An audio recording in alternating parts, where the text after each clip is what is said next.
네, 안녕하세요. 정미소프트입니다. 네, 경영학과 우리 친구들에게 구매 대행과 관련된 그런 이슈들을 좀 정리해달라 이랬더니 열심히 이제 정리를 해준 그런 내용이 있는데요. 이 내용을 가지고 간단하게 조금 살펴보겠습니다. 먼저 첫 번째 이슈는요. 지금은 N잡 시대라는 겁니다. 팬데믹과 디지털 트랜스포메이션의 가속화로 인해서 N잡러가 많이 늘어나고 있어요. 본업이 있고 본업 외에도 또 디지털 플랫폼을 활용해 가지고 부업을 하면서 추가적인 그런 소득도 창출하고 또 자기 개발도 하고 자아 실현도 추구하는 그런 분들이 이제 N잡러라고 할 수가 있는데요. N잡러의 특징 중에 하나가 원하는 시간에 원하는 장소에서 자유롭게 일할 수 있는 그런 환경을 갖춰가는 것이 좀 특징인 것 같아요.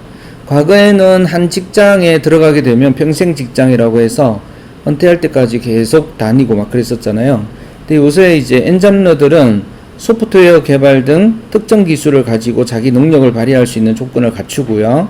또 자신이 원하는 프로젝트를 원하는 스케줄에 맞춰서 일하고 또 인터넷과 노트북만 있으면 1인 기업으로 활동할 수 있는 그런 능력을 갖추고 있는 그런 분들이 많죠. 그리고 디지털 노마드라고 해서 정말 노트북만 있으면 스타벅스라든가 아니면 어디에서든지 해외에 나가서든지 일을 할 수 있는 그런 환경을 갖춰 놓고 일을 하시는 분들이 좀 많아지고 있는 것 같습니다. 그리고 N잡러와 프리랜서가 늘고 있는 이유에 대해서 좀 살펴보면요. 한 회사에서 옛날에는 뭐 뼈를 묻겠다 이러면서 한 회사를 위해서 이제 열심히 직장을 다니는 직장인들이 많았었지만 요즘은 꼭 이제 어떤 물리적인 사무실이라든가 특정한 고용 방식이라든가 이런 것이 이제 많이 유연하게 바뀌었죠. 고용 방식도 바뀌었고요. 원격으로 협력할 수 있는 그런 구조가 많이 되고 있습니다.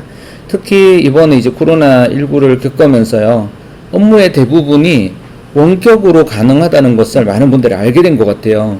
저희 회사도 처음에는 한 3분의 1 정도 이제 직원분들만 재택근무를 했었는데 점차 이제 3분의 2, 지금은 거의 대부분의 직원분들이 개발자분들이 외부에서 일을 하고 있어요. 재택근무를 하고 있는 거죠. 그러면 저희가 이제 이런 정책을 가져간다고 하니까 외부에 있는 분들하고 소통은 잘 되는지 그리고 실제적인 업무가 잘 진행이 되는지 이전에는 저희 회사에 전부 다 근무를 했으니까요. 비교를 해보게 되면 오히려 훨씬 더 우리 스트레스도 적고 일도 더 열심히 하는 것 같아요. 직장에 나와서 이제 같이 모여서 일하면 같이 일한다는 그런 느낌이 있어서 좋았는데 각자 집에서 출퇴근 시간을 아낄 수가 있잖아요. 그리고 업무 시간을 많이 절약할 수 있습니다. 그리고 중간에 이제 관리하는 저희는 이제 소프트웨어를 쓰고 있죠. 업무가 하나 이제 들어오면 자동으로 어떤 분에게 배정이 되고요. 그리고 업무 관리 같은 경우는 저희가 가장 많은 업무를 처리하는 분이 뭐 애니팡처럼 이렇게 상위에 나오게 랭킹이 자동으로 부여되게 이렇게 했습니다.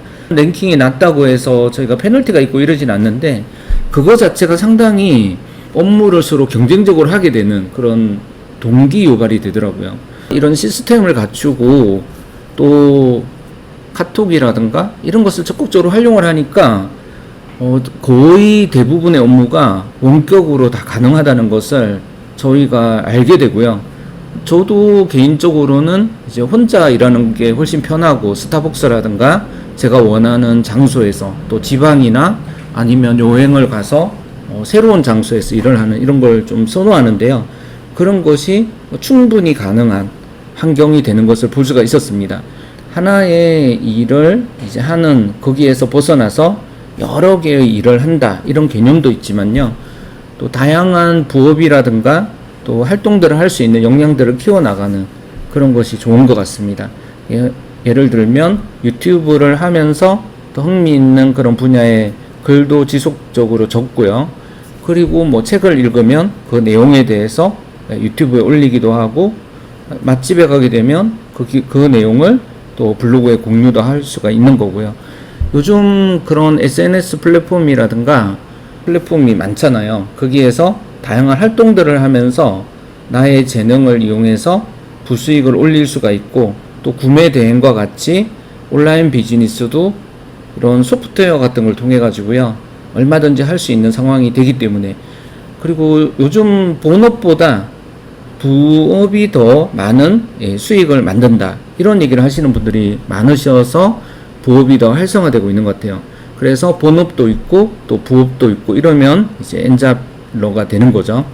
앞으로는 엔잡러나 프리랜서로 활동하시는 분들이 특히 이제 자유로움을 어떤 가치로 이제 생각하는 분들은 많아지지 않을까. 그래서 원격 업무라든가 온라인 업무에 조금 더 익숙하게 적응을 해야 되는데요. 그러려면 컴퓨터나 또 소프트웨어 자체, 솔루션 자체를 자유롭게 다루고 또 여러 가지 솔루션들을 써보면서 비교 분석할 수 있는 그런 단계까지 가는 것은 좀 중요한 게 아닌가 하는 그런 생각을 해보게 됩니다.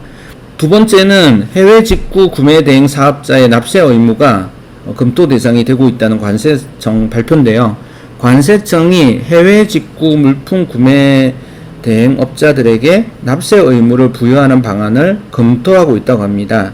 개인 전자상거래가 급증하고 있고 또 구매 대행 업자분들의 매출과 수익도 많이 늘어나고 있다 보니까요. 구매 대행 셀러분들을 제도권 안으로 편입하는 방안을 검토하고 있다고 합니다. 좀 더 자세하게 살펴보면요. 구매 대행은 해외 직구를 할 때 구매자가 또 대행업체의 물품 가격, 물류비, 수수료가 중요하죠. 이것을 지불하고 구매에서부터 배송 전체를 다 대행하는 그런 절차를 위임하는 방식이죠. 그리고 관세나 납세는 실제로 이제 구매자가 지게 되어 있는 거죠. 물론 이걸 이제 상품 가격에 관세 부가세를 넣어 가지고요 다 통합해서 받고 또 배송업체가 그런 관세나 부가세도 대신 내는 그런 경우도 많이 있는데요. 이전에는 2차 결제도 받고 했지만 요즘은 전부 다 관세나 부가세를 다 상품 가격에 넣어서 올리는 경우가 많은 것 같습니다. 이에 구매 대행업자가 실제 이제 구매가보다 낮은 가격으로 신고를 해서 납세 의무를 진 구매자에게 또 책임과 피해를 주는 그런 사례가 관세청 입장에서는 가장 좀 골치 아픈 문제죠. 이걸 이제 언더밸류라고 합니다. 실제보다 더 싸게 산 것처럼 꾸며서 관세가 특정 금액 이상이 돼야만 관세가 붙는다는 그것을 이제 피해가는 그런 약간 탈세하는 그런 거가 되겠죠. 이런 부분이 관세청에서는 어떻게 관리 대상이 되고 있는 것 같습니다. 그래서 구매 대행 납세 의무에 대해서 10억 원 이상인 업자에 대해서는 세관에 이제 신고하도록 지난 7월에 이렇게 바뀌었다고 합니다. 언더밸류는 최대한 하지 않는 게 좋죠. 그리고 정직하게 그 세금 신고 같은 걸 해야 되고, 또 세금을 잘못 이렇게 하다가 나중에 이제 걸리게 되면 많은 세금을 또 내야 되는 상황이 발생하기도 하고요. 범칙금까지 내야 되기 때문에 오히려 이제 큰 손실을 발생할 수가 있습니다. 우리는 제3자 이제 직업을 하는 그런 상황이기 때문에요.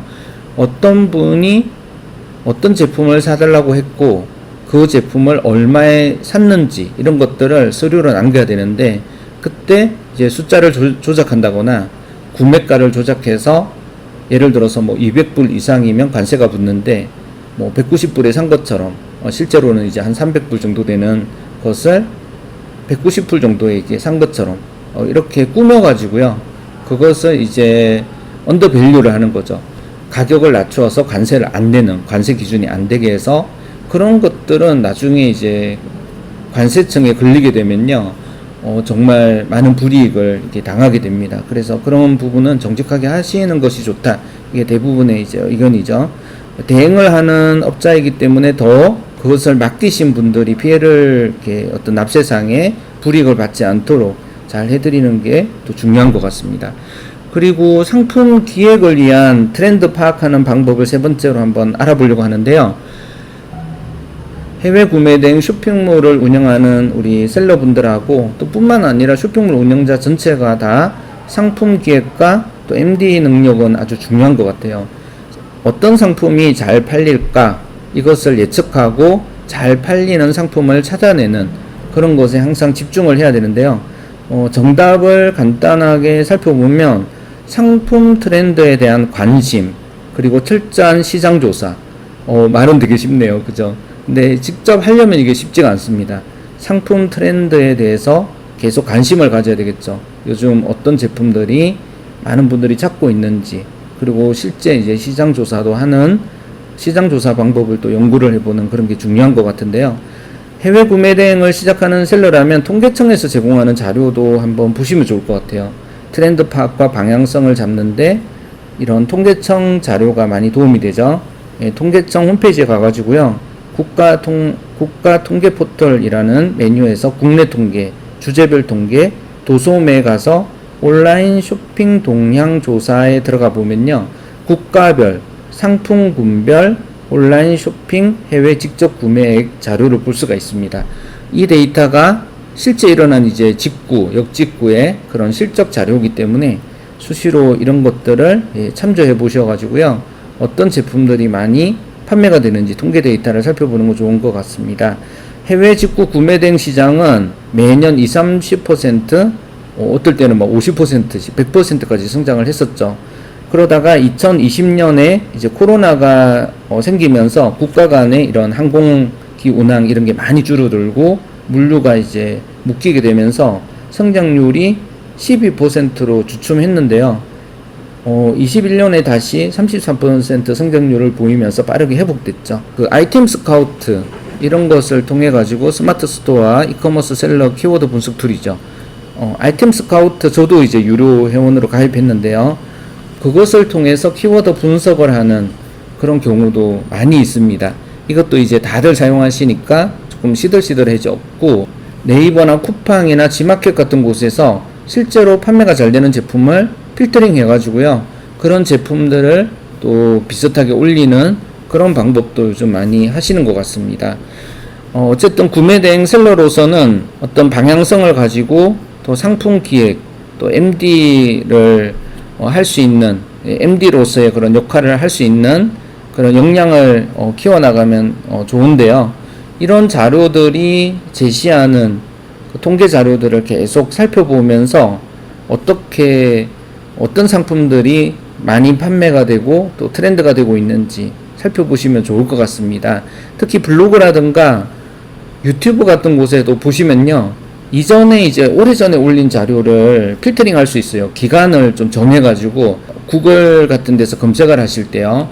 모든 자료를 다 보시는 것이 아니라 최근 한 달간, 6개월간, 3개월간 이렇게 그 필터링을 할 수가 있어요. 이렇게 하면 그 문서가 작성된 일자를 기준으로 해서 최신 자료만 보여주는 그런 방식으로 볼 수가 있습니다.